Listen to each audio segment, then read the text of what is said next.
और अब कराची समेत मुल्क भर के बिजली सार्फिन के लिए खुशखबरी है, क्योंकि नेपरा ने हुकूमत की दरख्वास्त पर बिजली के बुनियादी नरखों में औसतन ₹1.14 फी यूनिट कमी की मंजूरी दे दी है।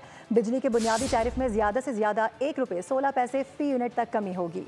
नेपरा की जानिब से बिजली के बुनियादी टैरिफ में कमी की हुकूमती दरख्वास्त मंजूर। फैसला नोटिफिकेशन के लिए वफाकी हुकूमत को भिजवा दिया गया। पावर डिवीजन ने मुल्क भर में यकसन टैरिफ के लिए दरख्वास्त नेपरा में दायर की। बुनियादी टैरिफ में ज्यादा से ज्यादा ₹1.16 फी यूनिट तक कमी होगी। घरेलू सार्फिन के लिए बिजली का ज्यादा से ज्यादा टैरिफ 48.84 से कम होकर ₹47.69 हो जाएगा।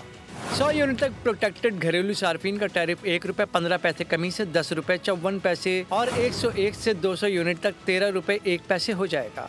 100 यूनिट तक नॉन प्रोटेक्टेड घरेलू सार्फिन का टैरिफ ₹1.15 कमी से ₹22.44 हो जाएगा। माहाना 101 से 200 यूनिट तक का टैरिफ ₹1.16 कमी से ₹28.91 होगा। 201 से 300 यूनिट इस्तेमाल करने वाले सार्फिन फी यूनिट ₹33.10, 301 से 400 यूनिट पर ₹37.99 फी यूनिट अदा करेंगे। 401 से 500 यूनिट का टैरिफ ₹40.22 और माहाना 501 से 600 यूनिट का टैरिफ ₹41.62 हो जाएगा।